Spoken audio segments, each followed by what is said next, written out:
Igor Monteiro, Prazer muito obrigado por ter topado vir conversar aqui com a gente. Cara, bem-vindo ao Próximo Passo. A gente criou esse programa com o intuito de fazer com que todas as pessoas que estão se sentindo perdidas saibam que elas não estão sozinhas. Vamos lá. Então, a ideia aqui é que você, como uma referência dentro daquilo que você faz, você possa espelhar e projetar novos caminhos para as pessoas que hoje estão em busca de autoconhecimento, se entenderem um pouco melhor, que estão em alguma encruzilhada da vida, se sentindo travadas por algum motivo que elas não têm certeza qual que é. E aqui a gente dá um empurrãozinho a mais, um empurrãozinho extra.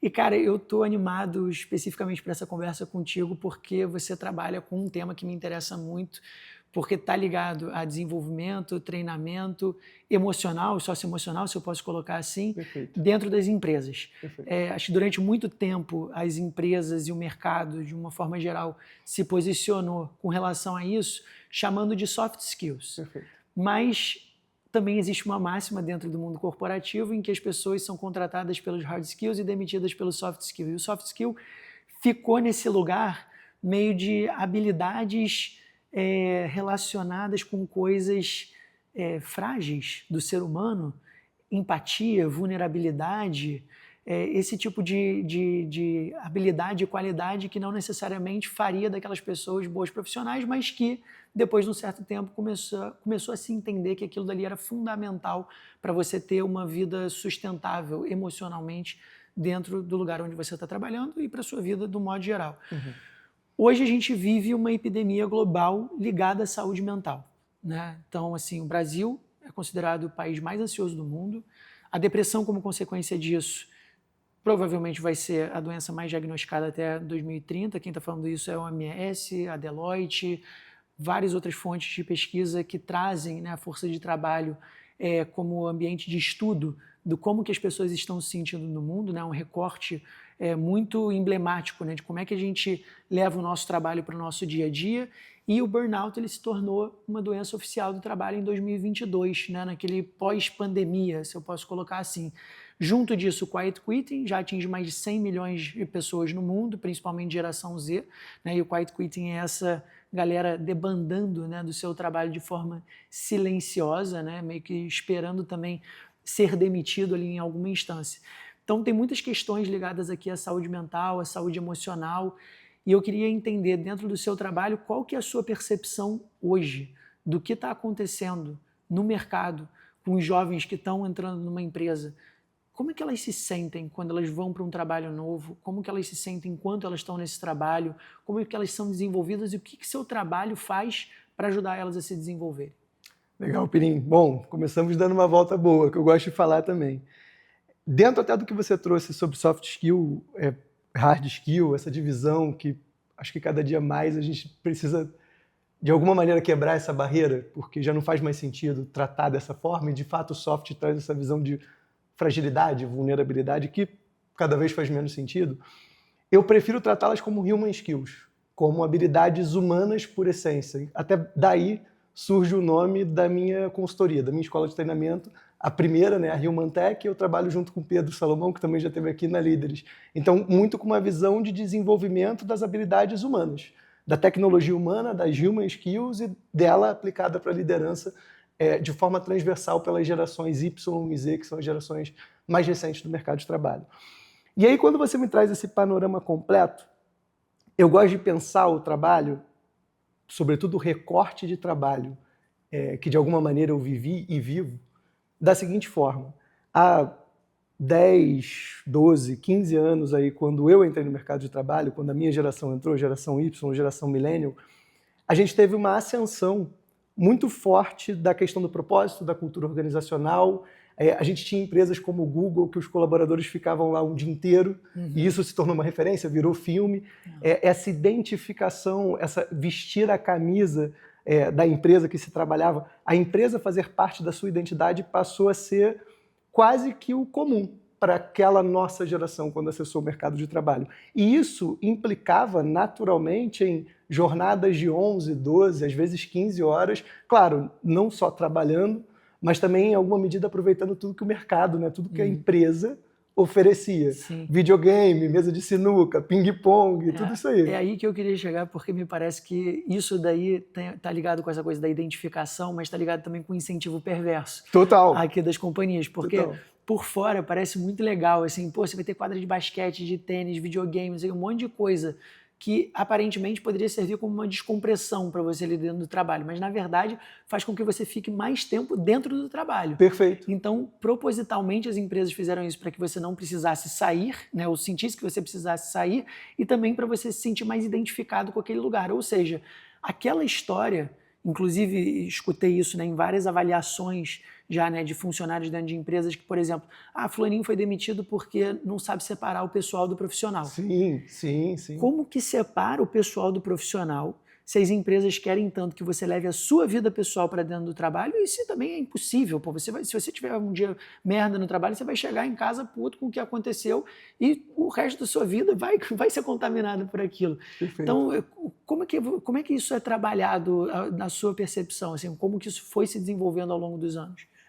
Aí entra a geração Z, um pouco para mim, esse questionamento que você trouxe, porque a geração Z ela é um recorte que nasce ali a partir de 95, 6, talvez para o Brasil um pouco depois, início ali do final dos anos 99, início 2000, e ela entra no mercado de trabalho e olha para nós millennials de uma perspectiva assim, nossa, mas vocês vivem tanto tempo aqui dentro mesmo, assim, tá fazendo sentido para vocês? E vendo profissionais tendo que lidar com questões de ansiedade, com questões de burnout, com questões de até de começar um processo de não se identificar mais tanto com aquele trabalho pelo qual eles deram sangue, deram a vida.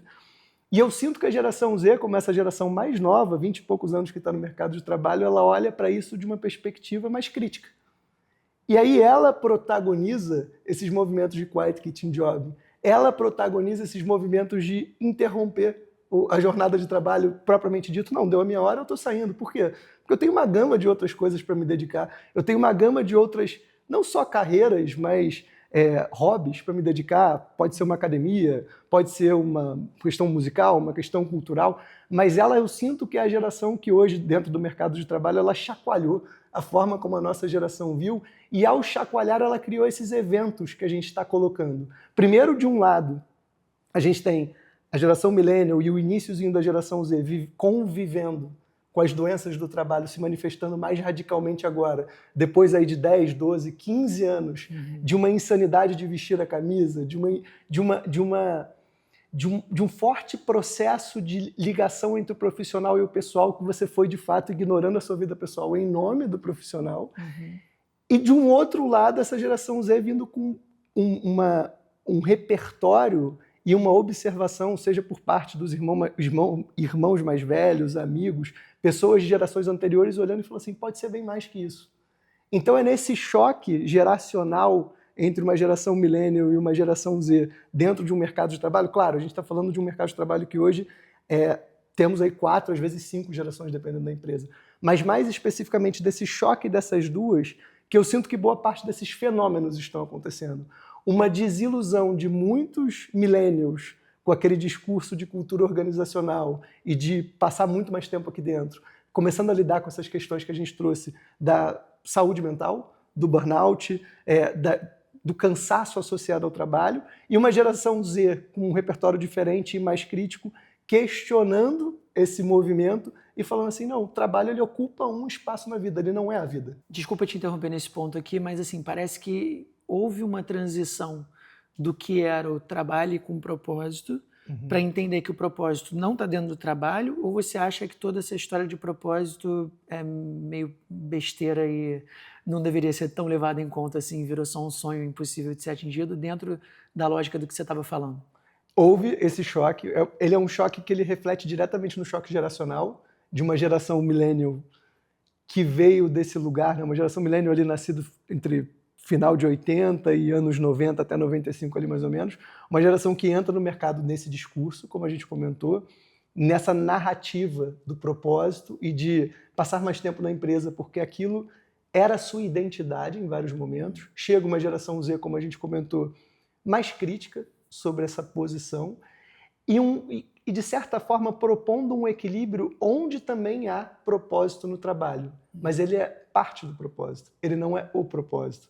Então, eu acredito que ainda há espaço, e vejo que isso se coloca de muitas formas em diferentes empresas, para a cultura organizacional servir como um instrumento, sim, de engajamento e de pertencimento do colaborador, que são aspectos relevantes para qualquer geração, para qualquer ser humano. Mas a geração Z começa a questionar e propor, tá bom, existe propósito aqui, mas existe propósitos e muitos outros lá fora, existem propósitos e muitas outras atividades, muitas outras dedicações que eu posso e devo ter lá fora porque compõem, de alguma maneira, que me engaja a minha identidade também. Qual que é o perigo dessa frase, trabalhe com um propósito, para você? O grande perigo é a gente, olhando até desse choque que eu estou trazendo, mas o grande perigo é a gente achar que todo o propósito está ali. O grande perigo dessa frase é a gente achar que o nosso propósito de vida ele é único e exclusivamente o propósito da empresa. O grande perigo é a gente começar a associar essa narrativa do propósito único e exclusivamente como sendo o trabalho.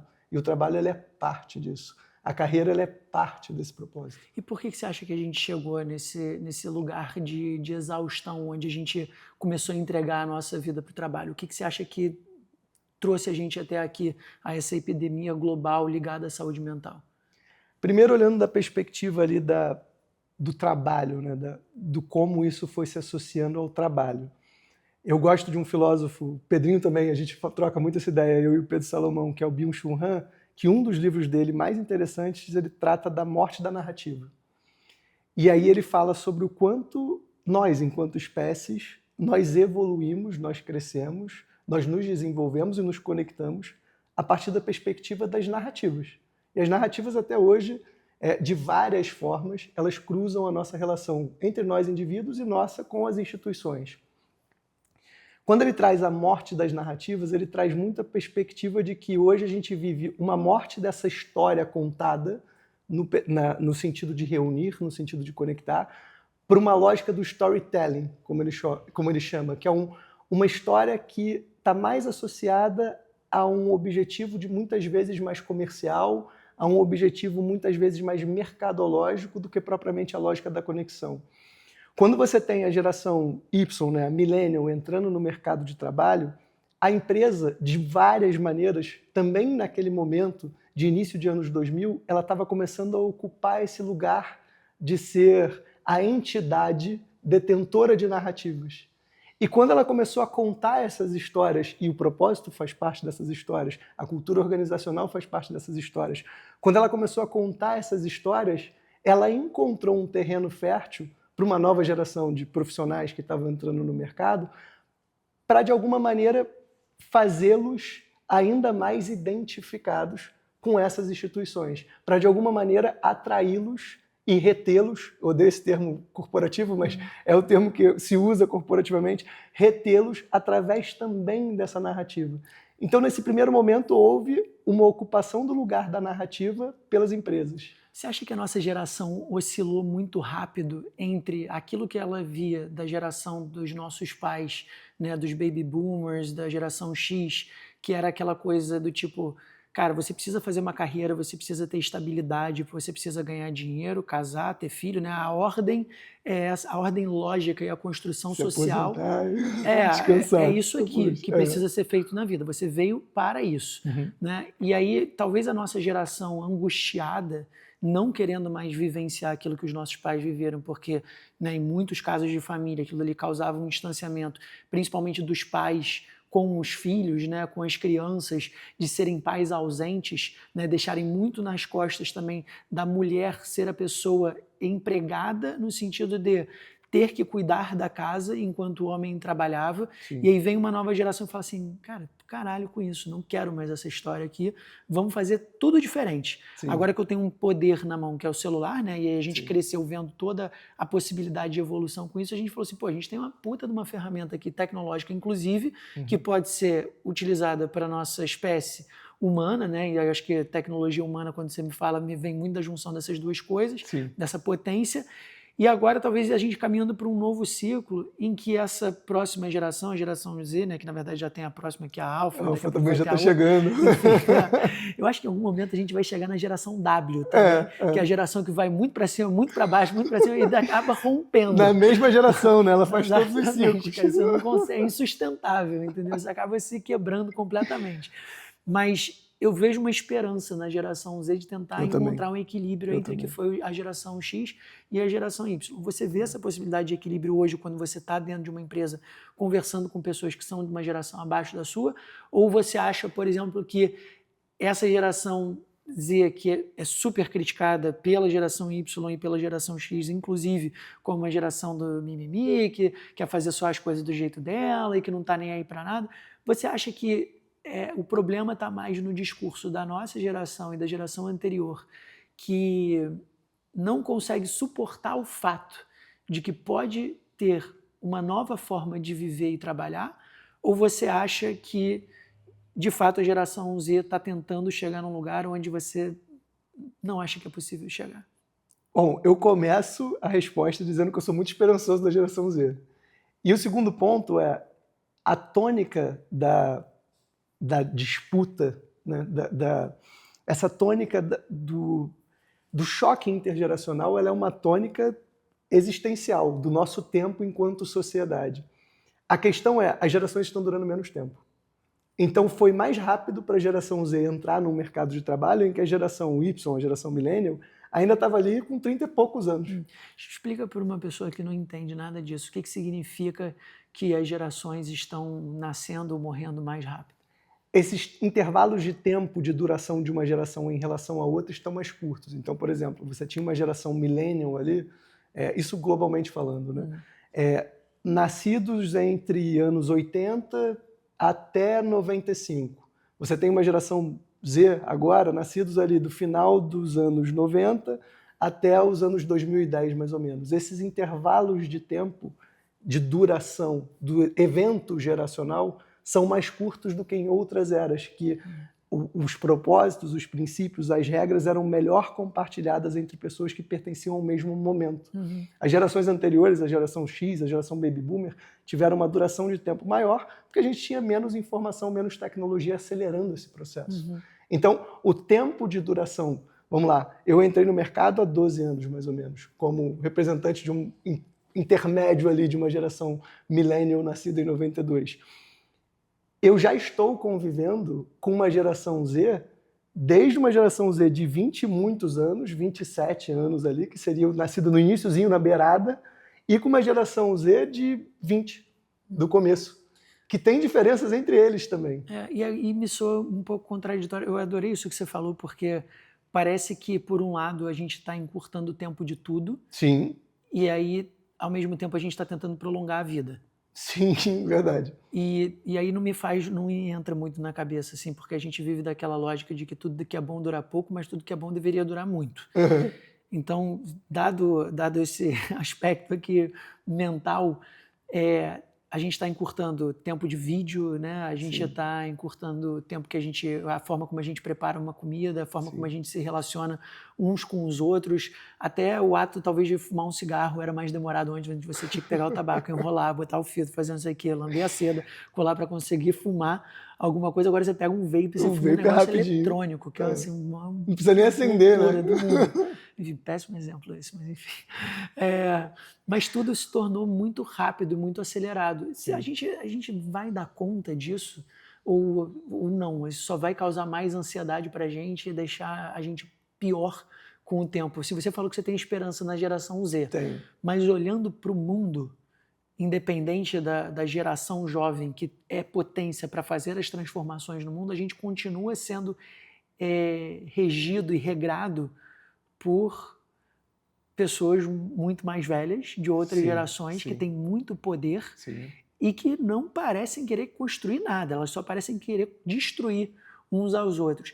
Será que isso em algum momento não tem um risco de contaminar a própria geração que você tem esperança que seja, né, uma possibilidade de um futuro melhor para o mundo e que a gente vai só encher o saco e querer jogar tudo para o ar e implodir assim mesmo? Ou eu estou tendo uma visão muito pessimista sobre o mundo? Eu não duvido que a gente chegue lá, tá, Pirim? De se implodir? De se implodir, não duvido. Eu geralmente sou mais otimista, mas agora, por acaso... Mas o meu olhar otimista me joga muito mais na direção de perceber, por exemplo, tem um termo que por muitos anos a gente ouviu, muitos anos eu posso dizer aí, num recorte de 5, 6 anos, a gente ouviu do termo FOMO, Fear of Missing Out, que é esse medo da gente perder pela quantidade de coisa que está passando ao nosso redor, informação na ponta do dedo, literalmente, e vídeos e movimentos globais chegando muito mais rapidamente ao nosso conhecimento, e a informação se tornando uma commodity cada vez menos valiosa no sentido de ter muito. E hoje eu já escuto falar, por exemplo, de JOMO. Dessa perspectiva do joy of missing out, desse movimento que a nova geração está colocando, está impondo de alguma maneira, de aproveitar o perder, de aproveitar o não estar 100% conectado, de viajar para um lugar em que o celular não pega, de sair do trabalho na hora que acaba o trabalho, de terminar o expediente na hora que acaba o expediente e se dedicar com igual propriedade, igual empenho a uma atividade física, por exemplo. Há uma perspectiva de um trabalho ali mais cultural, a um trabalho mais de hobby. Quando a gente vê essa nova geração, e por isso é uma das razões pelas quais eu falo que eu tenho uma certa esperança na geração Z, quando a gente vê essa nova geração questionar movimentos que a gente, enquanto geração millennial, acabou só assimilando e reproduzindo, acabou só assimilando e acelerando, quando eu olho para eles levantando a mão 6 horas da tarde e saindo do trabalho porque eles estão indo para outro lugar que é importante para eles, me reacende a expectativa e a esperança de que, ao fazer diferente, as próximas continuarão fazendo. Perfeito. Vamos então para esse lugar de esperança, porque a gente já falou um pouquinho, né, do desânimo que existe de uma forma generalizada, né, com o mundo dentro do mercado de trabalho, por exemplo, né, sendo esse recorte. Quando você, e aí nesse aspecto eu queria que você falasse do seu trabalho também como uma fonte de esperança para as pessoas que estão se sentindo desconectadas com ela mesma, porque ao que me parece, quando a gente fala de treinamento e desenvolvimento corporativo, né, para o mercado, né, para o mundo corporativo, na verdade me parece que você é um sopro de esperança para essas pessoas que estão se sentindo desconectadas. Como que funciona exatamente o seu trabalho a partir do momento que você vai numa empresa e você começa a atuar lá? Quais são os diagnósticos que você faz, qual é o método de trabalho que você tem, quais são as soluções e as ferramentas que você coloca em prática para ajudar essas pessoas que estão se sentindo perdidas a saberem que elas não estão sozinhas? Perfeito, boa questão. Primeiro que o meu trabalho ele parte do lugar sempre do desenvolvimento das human skills. E claro que essas human skills, como a gente falou no começo aqui do episódio, elas vão estar associadas às muitas possibilidades tecnológicas que o nosso tempo oferece. Então, eu não vou me furtar a trazer para dentro de uma experiência de treinamento algo que a IA possa me ajudar a fazer mais rápido, desde que isso seja trabalhado em conjunto, o humano com a máquina, vamos chamar assim. Mas olhando do todo, né, como é que acontece esse trabalho, como é que ele se dá, e gosto muito quando você coloca esse meu papel de ser a esperança, porque desde que eu fiz o movimento de sair do corporativo, trabalhei em empresa até 2022, e a partir de 2022 comecei esse trabalho mais como consultoria externa, eu me sinto muito no papel e no trabalho de trazer o que está acontecendo fora em outros lugares para a realidade das empresas que eu também frequento, enquanto facilitador, enquanto desenvolvedor. Referências de bons exemplos que existem pelo mundo, né? Exatamente. E às vezes que existem até próximos a nós, não só mundo pensando no mercado global, mas pensando em empresas aqui brasileiras mesmo, empresas do Rio de Janeiro, inclusive. Mas o primeiro passo é ouvir. O meu trabalho ele é 80% escuta ativa de quem, primeiro, geralmente são os departamentos de RH, me chamam para um início de conversa, para um início de construção de um projeto de desenvolvimento profissional e muitas das vezes para a liderança, sobretudo liderança intermediária, aquela galera que está ocupando posições de liderança agora, então coordenação, às vezes supervisão, eventualmente também profissionais dessa geração Z mais de entrada, trainees, estagiários, enfim, que são essa galera que está agora mais fortemente entrando no mercado. O primeiro papel é muito ouvir. Ouvir esse departamento de RH sobre as perspectivas que eles têm sobre esses profissionais, lideranças ou novos entrantes. Eu gosto quando existe a possibilidade, geralmente eu procuro fazer essa possibilidade acontecer, de ouvir quem serão as pessoas que vão ser diretamente impactadas pelo treinamento, quem é o meu usuário final. Então, entrevistá-los para saber como é que é trabalhar ali, qual é a visão deles sobre a cultura do negócio, o que está difícil, o que ele está fazendo que pode ser interessante replicar para outros. Então, ouvi-los em termos de o que eles acreditam que seja importante desenvolver para os desafios que eles estão vivendo. E, a partir daí, desenhar uma jornada, uma experiência, desde um workshop de 3, 4 horas, um encontro ali único, presencial ou algo mais adaptado para o online, dependendo da realidade, de 2 horas, 1h30, 3 horas online, impossível. Algo mais customizado, desde um workshop até uma jornada mais completa, com 3, 4, 5 encontros, onde eu vou trabalhar essas human skills associadas aos desafios da empresa naquele momento e daqueles profissionais nesse momento. E quais são essas human skills que vocês trabalham? Quais são as ferramentas que vocês colocam em prática? Onde que você vê que tem um déficit maior dessas competências, dessas habilidades humanas hoje dentro do mercado? Tem uma que eu gosto bastante de trabalhar, inclusive é uma das que eu mais trabalho com o Pedro Salomão, que é a construção da confiança a partir da liderança. Então, como é que eu faço para construir esse elo que é a confiança? E eu vejo que é uma das mais carentes quando eu olho realidades de empresas que visito. Como é que eu faço para construir essa confiança que tão historicamente foi importante para a nossa espécie, né? O Harari vai falar que o que nos diferencia de todas as outras a ponto de termos nos tornado a espécie, né? O Homo sapiens se tornou a espécie. É essa capacidade nossa de confiar no outro em prol de um objetivo comum. Então, a skill que eu mais tenho trabalhado com liderança é exatamente quais rituais eu coloco junto ao meu time para a construção de uma confiança que me permita desenvolver essas pessoas no meu papel de líder e me permita dar espaço para que elas tragam novo, para que elas tragam ferramentas, para que elas tragam suas soft skills, suas human skills também para dentro, para eu entregar o resultado que é esperado.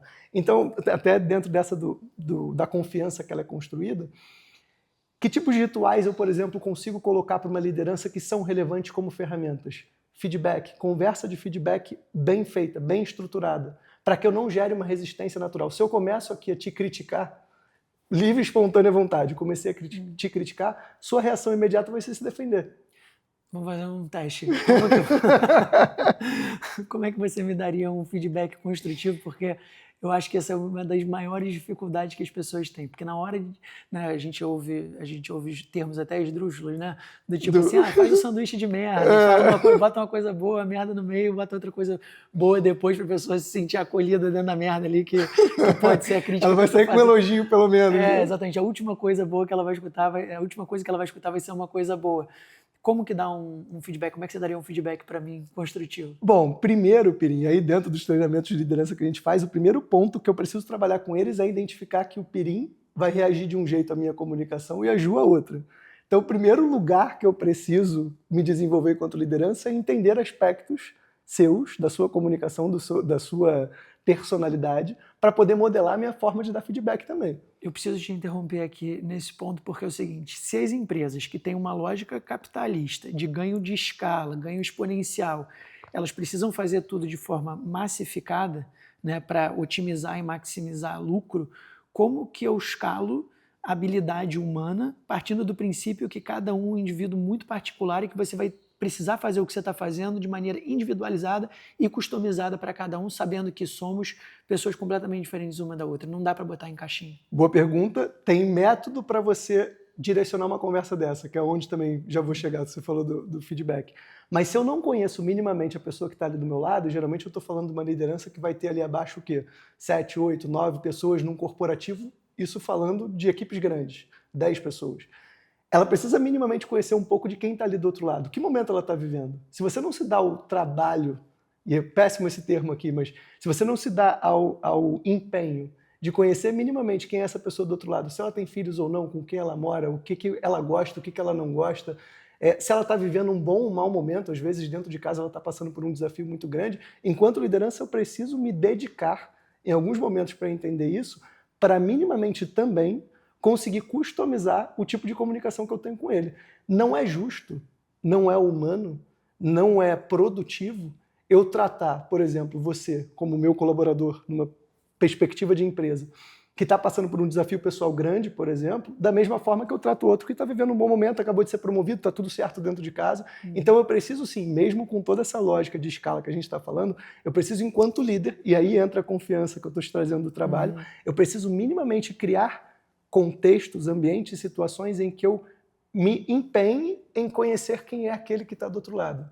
Então, entender contexto é muito importante, isso está entendido. Fundamental. Eu li recentemente num artigo, acho que foi da Forbes, que falava assim, as pessoas dentro do trabalho, elas não querem mais lideranças, elas querem terapeutas. Você concorda com isso? Em alguma medida, eu creio que o líder vai precisar ter um pezinho na psicologia, sim. Tá? Só que isso me remete também a pesquisas que saíram, sei lá, 10 anos, que falavam que as habilidades humanas, comportamentais, seriam as habilidades necessárias para você se diferenciar no mercado de trabalho. Sim. Isso em 2016, eu lembro de, Perfeito. cara, assim, South by Southwest falando disso, vários outros grandes eventos trazendo pesquisas sobre como que a importância do desenvolvimento de habilidades humanas seria imprescindível para você ser uma boa liderança e para você ter negócios sustentáveis e, por isso, lucrativos também. Sim. Só que a gente foi atravessado, né, eu acho que ninguém fez essa previsão, enquanto a gente desenvolvia, né, ou pensava sobre as habilidades socioemocionais, a gente foi atravessado agora pela inteligência artificial. Perfeito. E aí me parece ter um choque muito grande aqui entre o que é inteligência emocional, que a princípio seria, né, a habilidade que a gente mais deveria ter desenvolvido nesses últimos 10 anos para se tornar boas lideranças e boas empresas, bons lugares para se trabalhar, versus o que vem surgindo agora, que é assim, cara, você precisa saber tudo de inteligência artificial. Sim. E aí parece que a inteligência emocional e social, cara, foi jogada no lixo e agora a gente só fala de inteligência artificial. O que aconteceu no meio do caminho para a gente perder isso? Porque e sim, eu concordo com você, que deve haver um pouquinho de inteligência, não só um pouquinho de inteligência emocional, mas um pouquinho de terapeuta dentro Sim. de cada liderança para que consiga ter empatia na hora de conversar com uma outra pessoa. Perfeito. Como que eu consigo ter isso se eu estou a maior parte do tempo plugado numa tela em que eu não tenho contato humano, em que a inteligência artificial virou a última instância para crescimento mercadológico? Para mim é uma coisa que não...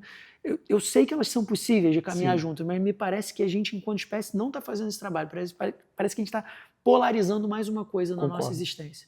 Concordo que a gente está polarizando, mas da mesma maneira que eu falei sobre a geração entrar e fazer o choque, e a coisa agora está, de certa forma, se reacomodando, essa nossa relação, por exemplo, com a cultura organizacional, eu sinto que ela está se reacomodando a partir da chegada de uma nova geração ao mercado.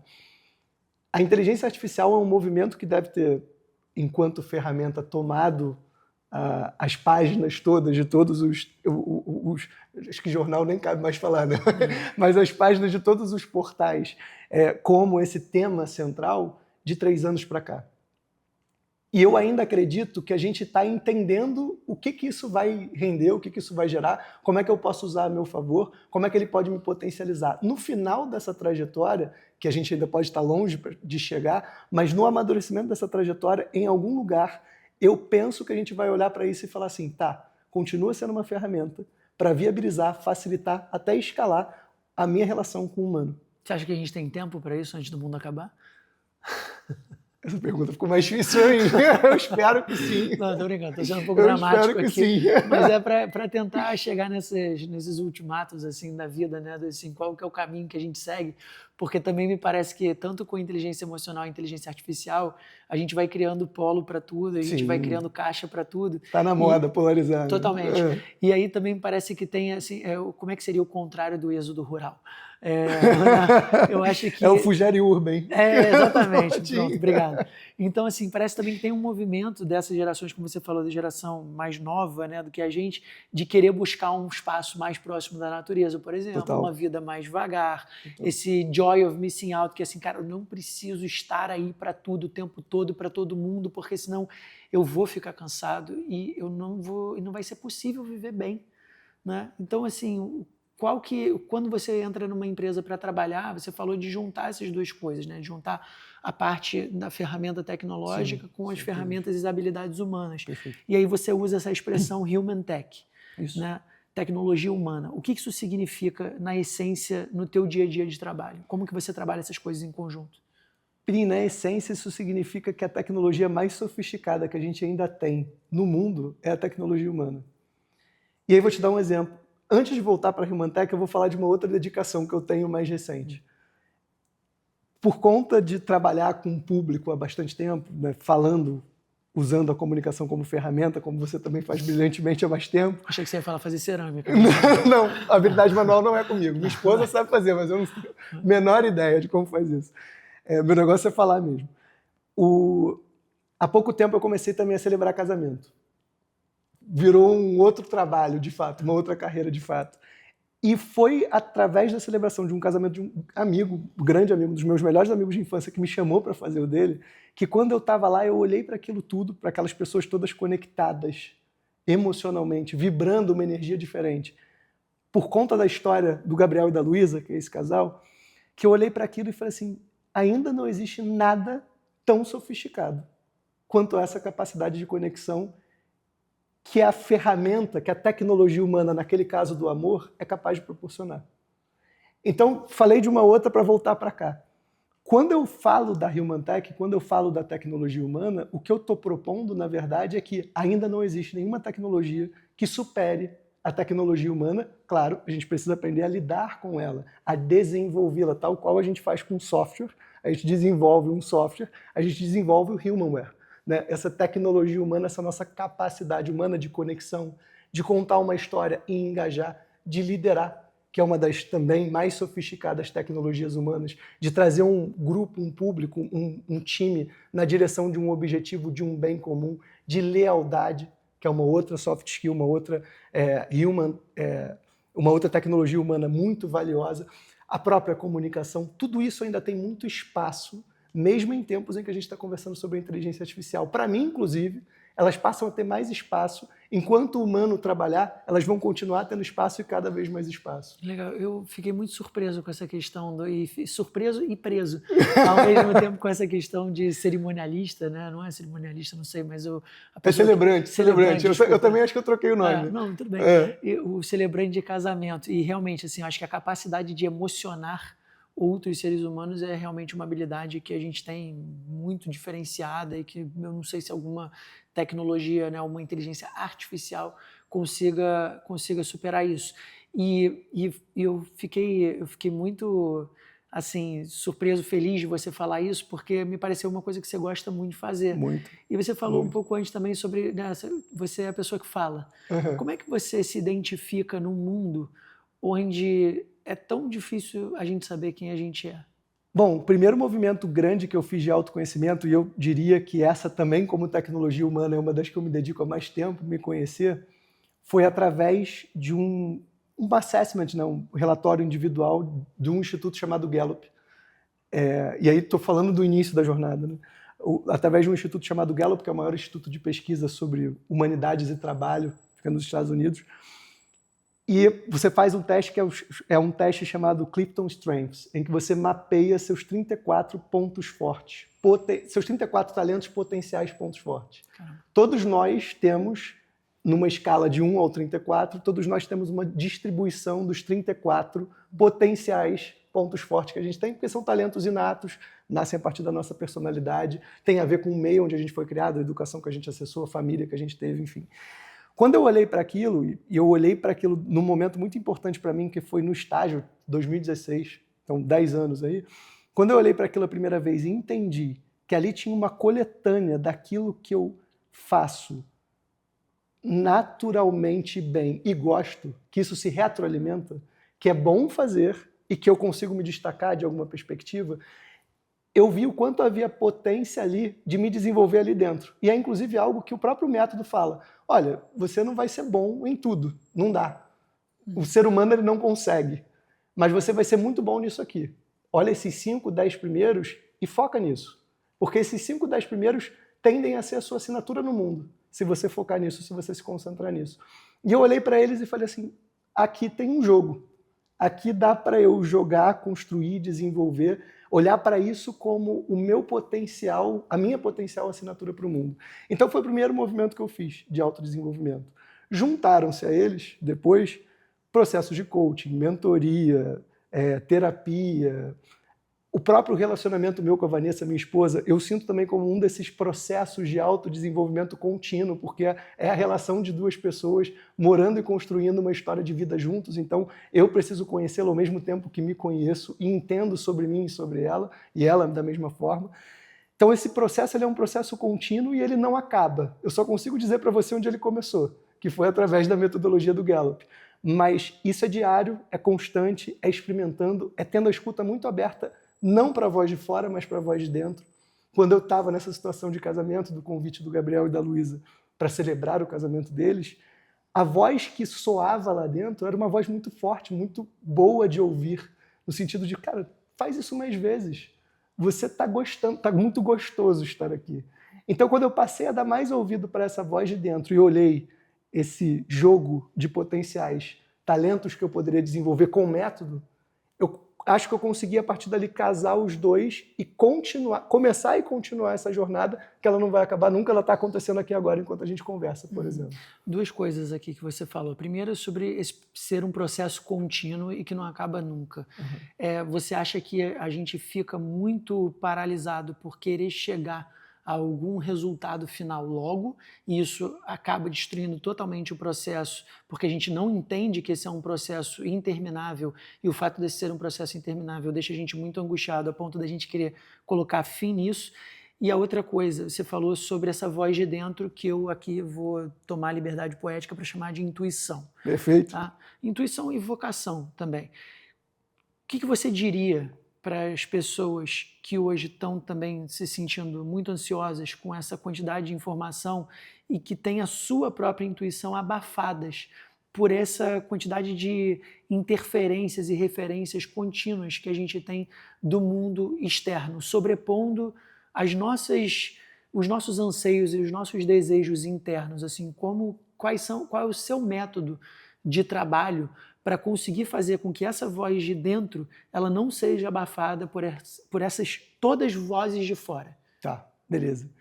Te respondendo a primeira, que aí é sobre essa questão do quanto a gente tem pressa num processo como o autoconhecimento, que é um processo eterno. Enquanto a gente viver, a gente vai estar se conhecendo. E que bom, porque a gente vai ter a possibilidade de mudar ao longo da vida várias vezes. Ou pelo menos deveria se permitir mudar, né, quando isso fizesse sentido. Mas, olhando especificamente para ela, eu tive um professor de meditação, não medito, tá? Mas já frequentei, e ele falava assim, a meditação é um processo muito, muito poderoso, e uma das belezas, das maiores belezas que existe nesse processo, é que você não conhece ninguém que comemore que conseguiu meditar mais rápido. Fechei o olho e daqui a pouco, entrei na meditação, eu não viro, comemoro. Consegui, meditei. Não, você continua, porque esse processo ele não vai acontecer assim, estalo. Ele vai acontecer dias, meses, anos fazendo, até um pouco por conta disso, da minha ansiedade e velocidade, eu acho que eu também não consegui manter essa regularidade no processo meditativo. Mas esse é um primeiro ponto. É necessário apaixonar-se por esse processo. Do contrário, você não vai dar continuidade nele. Esse é um processo pelo qual você precisa se apaixonar. Eu gosto de uma frase de Santo Agostinho. Eu estudei no Colégio Santo Agostinho aqui no Rio, e no meu colégio, dentro da sala, costumava ter sempre uma frase do Santo Agostinho para ser a frase do mês. E uma que marcou minha vida, assim.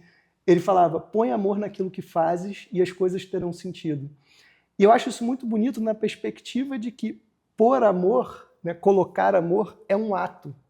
Eu não preciso ficar aqui sentado esperando o tal do amor à primeira vista, nesse caso. Eu preciso ativamente amar esse processo. Então eu preciso criar esse amor pelo processo de me autoconhecer. Porque se eu não criar esse amor por esse processo, eu não vou dar continuidade e eu vou perder a oportunidade de conhecer o que é mais importante, que é quem eu sou e como é que eu posso contribuir para o mundo. Primeiro ponto. Aí agora olhando para a segunda pergunta, né? Sobre todo esse movimento, barulho, e, enfim, essa quantidade de informação e conexão digital que a gente vive hoje. Extremamente relevante, facilitou em muito a nossa vida, é fundamental, não dá para viver sem.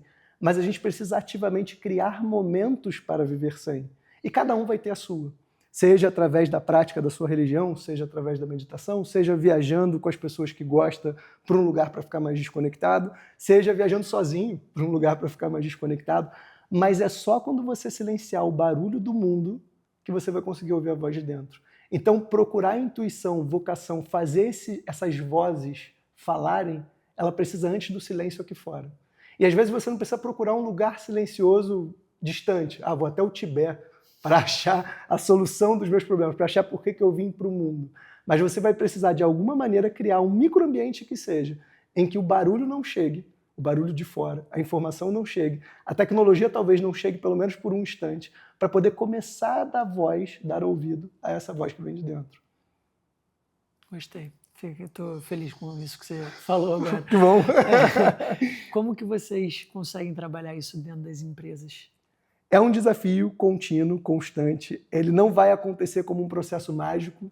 Não vou chegar ou eu e Pedrinho e estalar o dedo, isso vai acontecer. Mas eu sinto que o nosso trabalho sempre, seja na Human Tech, seja na Líderes, ele é muito de começar esse processo de sensibilização e apresentar ferramentas para ele ser sustentável. Então, num primeiro instante, eu chegar, através de uma palestra, através de um workshop, eu começar a direcionar o olhar e a atenção dos participantes, sejam eles líderes, colaboradores, para um outro lugar, para um lugar que eles não estão acostumados a ver, para um lugar sobre o valor dessas tecnologias humanas, dessas conexões interpessoais que elas constroem no trabalho, eu já fiz um primeiro movimento, uma primeira chama. Mas eu preciso dar também, não vou dizer instruções, mas principalmente ferramentas e estratégias para que isso não se perca. E aí entram, por exemplo, jornadas de liderança mais longas, workshops em que eu tenho uma sequência, uma trilha de desenvolvimento para continuar trabalhando isso e para considerar, para de alguma maneira acompanhar como é que está sendo a implementação. E é muito mágico quando a gente vê, estive na empresa em uma ocasião, daqui a pouco, um mês depois, eu tenho uma próxima ida para uma facilitação de um outro tema. E aí o primeiro, por exemplo, ele era sobre comunicação interpessoal, feedback, essa construção ali junto à equipe. Eu vou na segunda e eu tenho líderes que falam para mim assim, cara, eu descobri que o Pedro da minha equipe, ele é pai. Caramba, você não sabia disso até agora, você trabalhava 8 anos com ele. E é verdade, não sabia. Contexto. Contexto, sabe acessar melhor, sabe lidar melhor com as emoções que estão vindo do outro. Por quê? Porque as conhece. Contexto e distinção. Perfeito. Né? Você saber... Individualização ali. Exato, exatamente. Que vai naquele caminho meio contra o que seria, né, o natural da empresa pensar para ganho de escala, mas ela precisa entender que tem que existir esse olhar. E para se tornar um bom líder, você estava falando das lideranças, quais são assim, os maiores desafios hoje que você enxerga para as lideranças dentro do mercado de trabalho e quais seriam os maiores valores que essa liderança precisa construir para conseguir fazer uma boa gestão, para serem bons líderes aí para o futuro? Ótimo. Falando dessa lógica, né, de quais skills, quais habilidades, quais as competências de uma liderança no momento, contexto atual. A gente fala muito sobre comunicação, né? Acho que é um tema que permeia a nossa vida em vários instantes e hoje o líder ele ocupa muito esse lugar do comunicador, da comunicadora, até midiático. E é fundamental esse papel, porque é um papel também de engajamento, de mobilização de pessoas na direção de objetivos. Só que tem uma competência que ela é paralela, e eu diria que ela é até mais importante do que a comunicação falada, né, da expansão, que é a escuta. Um primeiro movimento que a gente coloca muito para dentro dos treinamentos, workshops, quando a gente está direcionando muito para a liderança, é o treino da escuta ativa. Conseguir compreender quem é a pessoa que está ali na minha frente, quem é o meu colaborador, o que ele faz para além do trabalho, do que ele gosta. Tudo isso é importante para eu começar a construir uma relação em que eu consiga, por exemplo, aplicar um feedback, em que eu consiga engajá-lo no momento ideal, em que eu consiga calibrar expectativas que eu tenha enquanto liderança, por conta do momento que ele está vivendo dentro de casa, com a família dele. Então, eu conseguir ouvir, eu conseguir ter uma boa escutativa, para mim, seria a primeira e a principal das habilidades de liderança que eu vejo hoje como fundamentais. Para uma pessoa que não quer se tornar uma liderança, por exemplo, porque eu acho que existe também uma regra meio ingrata, né, do mercado, porque a gente vai subindo, né, os degraus assim dentro de uma empresa e parece que o ponto mais alto onde você pode se chegar necessariamente é o ponto onde você se torna uma liderança. Sim. Mas para uma pessoa evoluir que não quer se tornar uma liderança, quais são os lugares onde ela pode chegar dentro de uma empresa ou ela deve entender que não, beleza, aquilo dali, o meu lugar é até aqui, eu vou até aqui, daqui está ótimo, eu não vou seguir mais em frente. Existe espaço nas empresas para as pessoas se desenvolverem e chegarem em altos cargos, grandes remunerações, sem necessariamente terem que ser lideranças, ou você precisa ser uma liderança para chegar nesse lugar? Não, você não precisa.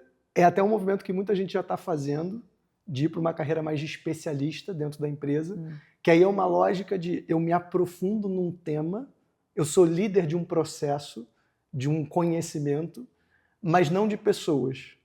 É mais transversal. E aí, quando eu me aprofundo mais nisso, quando eu me torno mais especialista nesse tema, eu não necessariamente preciso gerir gente, né?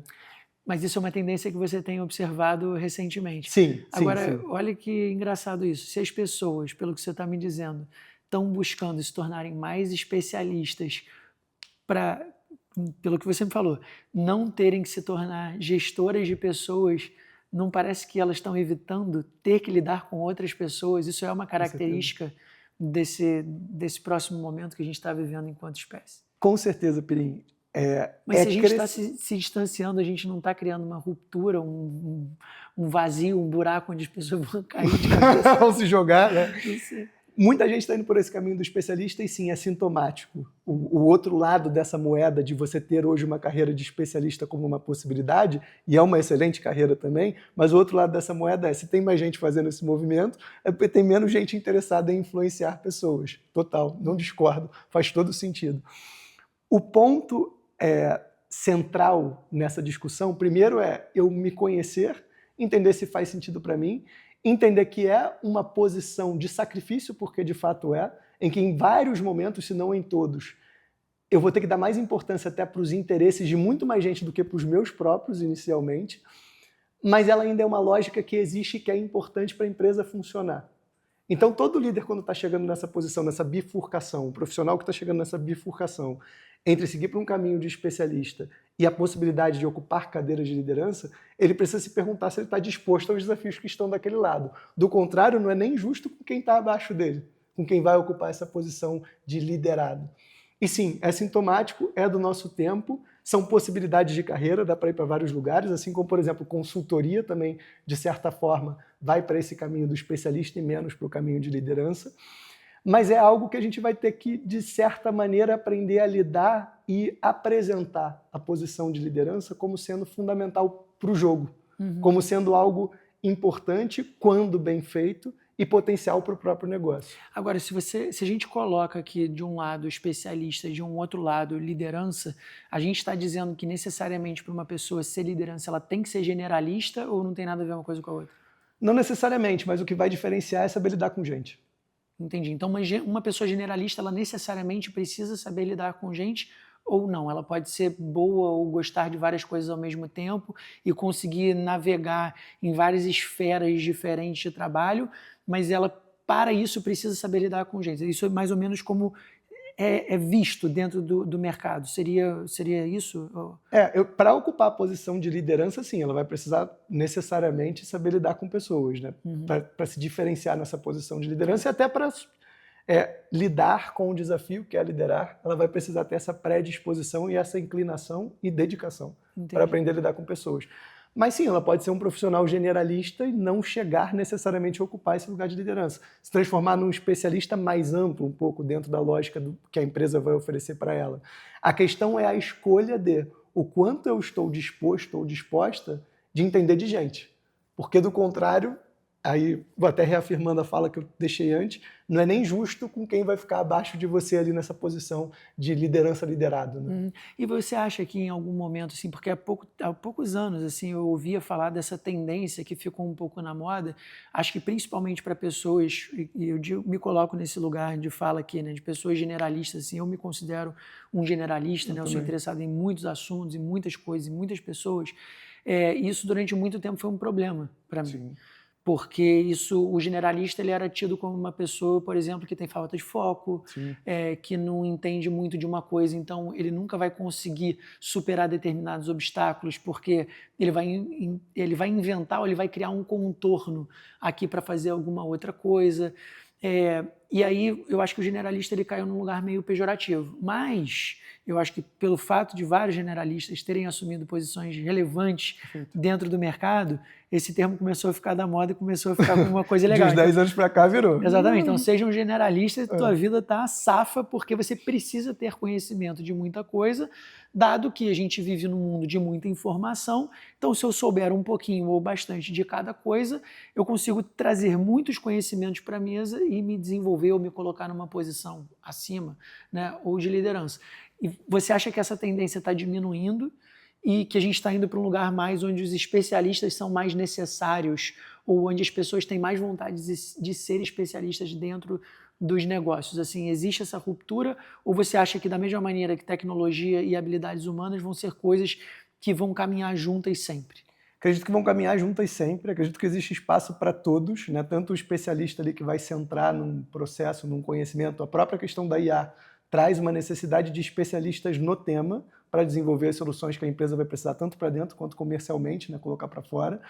Mas sim, o generalista vai continuar tendo espaço porque o mundo é muito dinâmico. Na medida que eu vou precisar conhecer de eu vou precisar de mais conhecimentos amplos, muitas vezes, para poder mudar de direção mais rápido também. Então, sim, na minha visão e do que eu percebo mercadologicamente, vai haver espaço para os dois, porque o especialista vai aprofundar, e a gente precisa de profundidade. Acho que uma tônica do nosso tempo também, por conta dessa valorização do generalismo, do generalista, né? Foi muito esse lugar da gente não aprofundar em nada, e aí é uma consequência. Então o especialista ele vai conseguir aprofundar em temas relevantes para o negócio, para o mundo, para as realidades, e o generalista ele vai ocupar essas posições de flexibilidade para poder, por exemplo, para um negócio, fazer movimentos mais rápidos que o negócio vai precisar fazer num mundo que não para de mudar. Então o teu grande benefício aqui para as empresas, pelo que você está me falando, é você fazer com que essas duas pessoas, né, vamos colocar assim, elas entendam que é possível trabalhar juntas e que elas são complementares, na verdade. Né? O generalista precisa do especialista e vice-versa. Elas podem viver no mesmo mundo, trabalhando felizes e sorridentes e se ajudarem nesse processo de desenvolvimento humano. Agora, você falou sobre o fato de você se considerar um generalista. Total. E como que foi o teu processo assim de conexão com você mesmo, de autodescobrimento, né, de autoconhecimento, como você já falou aqui, alguns traços e ferramentas que você usou ao longo da tua vida. Mas quando você teve essa realização do tipo assim, caramba, eu sou uma pessoa generalista, você ficou frustrado com isso? Você sentia que você estava dentro dessa caixinha das pessoas que não focam? E aí, cara, hoje em dia vem todos os diagnósticos juntos. TDAH. Então, TDAH, deve estar dentro do espectro, é ansioso e tal. Então, começam a te rotular com uma série de coisas porque você já tem um outro rótulo que é o ser generalista. Então, você já vai automaticamente para uma caixinha que tem várias outras subdivisões. Como que era esse sentimento para você de se reconhecer generalista? Eu acho que o maior exemplo que eu posso te trazer desse generalista, eu de formação sou engenheiro químico. Então, assim, já começa num lugar de quando eu saí da escola, eu te falei, estudei no Santo Agostinho aqui no Rio, escola super tradicional, escola reconhecidamente, né, difícil ali de estudar, né, de cobrança mesmo. Passei para o UFRJ Engenharia Química, me formei em Engenharia Química. Então, o caminho pelo qual eu estava indo tendia a ser o caminho de um especialista. Um caminho de alguém que estava olhando para uma carreira até mais técnica. Só que quando eu cheguei na faculdade, ali pelo terceiro, quarto período, eu olhei para aquilo e em vários momentos me vinha à cabeça assim, o que eu estou fazendo aqui? Isso não tem nada a ver comigo. Sim, diretamente isso não tem nada a ver comigo. Hoje eu uso várias das ferramentas que eu aprendi em termos de raciocínio lógico, pensamento mais racional, para a minha vida como um todo, para a organização e gestão da minha vida. Então foi fundamental a graduação. Mas no choque, no embate ali direto com cálculo 1, cálculo 2, física 1, física 2, não foi fácil. Até que num dado momento ali, durante a faculdade, no meu quarto, quinto período, eu fui para a Austrália e eu sinto que foi esse respiro. Eu fiz um intercâmbio pela faculdade de 1 ano lá e eu sinto que eu dei esse respiro de caramba. Dá para ser muito mais, porque aqui eu tô fora daquele jogo da trilha pré-definida que a faculdade me coloca. Claro, eu fazia as matérias lá, mas eu tinha mais tempo também de refletir, de ficar comigo mesmo, com os meus pensamentos. E foi interessante porque foi também nesse momento de Austrália que eu comecei a fazer acupuntura na época. Por um acaso do destino, o meu acupunturista era brasileiro, do Paraná, encontrei ele, o nome dele era Luciano, encontrei ele lá por acaso, bati num consultório qualquer e ele era um brasileiro. Enfim, a gente ficou muito amigo, ficou muito próximo, e a esposa dele e mais 2 amigos queriam aula de português. E ele não tinha a menor paciência de ensinar português para os 3, ele falou assim, você conseguiria? Eu falei, tá bom, vamos lá, estou com tempo, quero experimentar esse lugar também. Foi ali um pouco também que nasceu essa vontade de trabalhar com desenvolvimento humano, porque foi desconfortável para mim, mas foi muito realizador conseguir transmitir alguma coisa da minha língua materna, né, para eles 3. Sim, porque envolve cultura, envolve linguagem, comunicação, que eram outras habilidades que já estavam dentro de você, mas que estavam meio apagadas, assim. Abafadas totalmente. E você acabou conseguindo romper com isso por conta de uma oportunidade, vamos chamar do acaso, mas não é. Sim.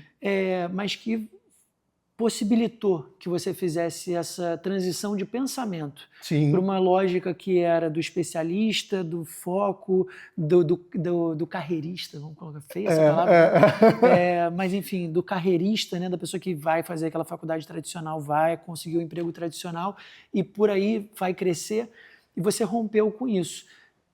Você sentiu dor nessa hora? Em vários momentos.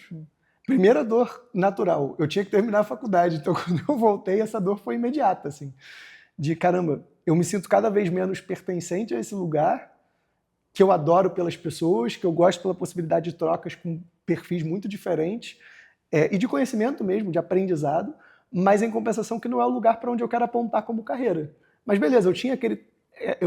eu sentia de alguma maneira que eu tinha que terminar também aquele processo, não era justo comigo e com todo mundo ao meu redor que eu encerrasse aquele processo.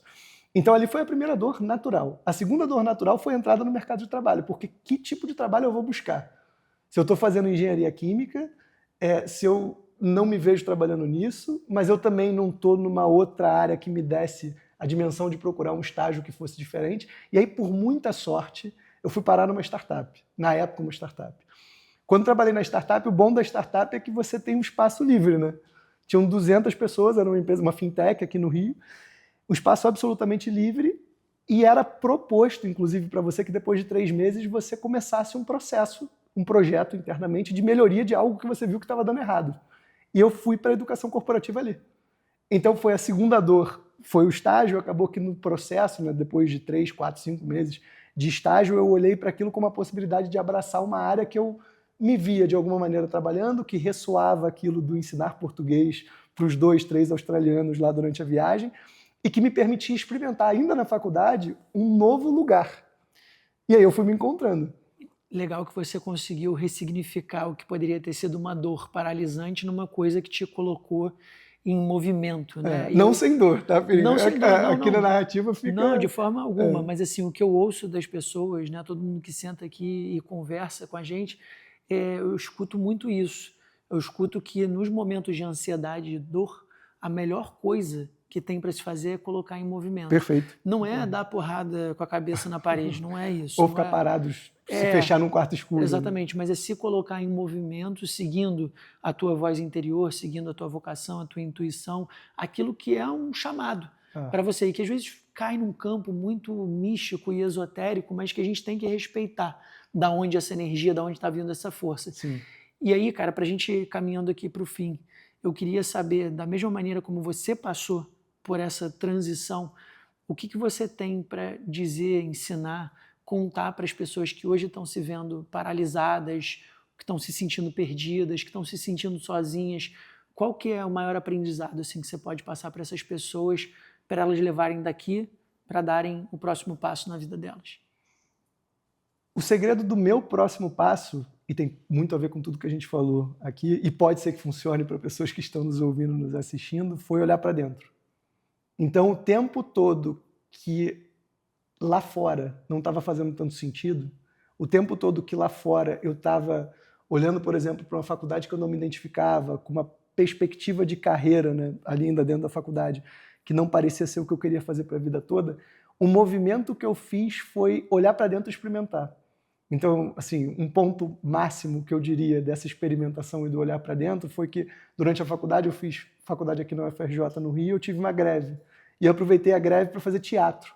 Que aí eu fui também lá para o outro radical, né? Falar assim, pô, tá no meio da engenharia, tinha mais tempo, vou fazer teatro. E foi uma experimentação incrível.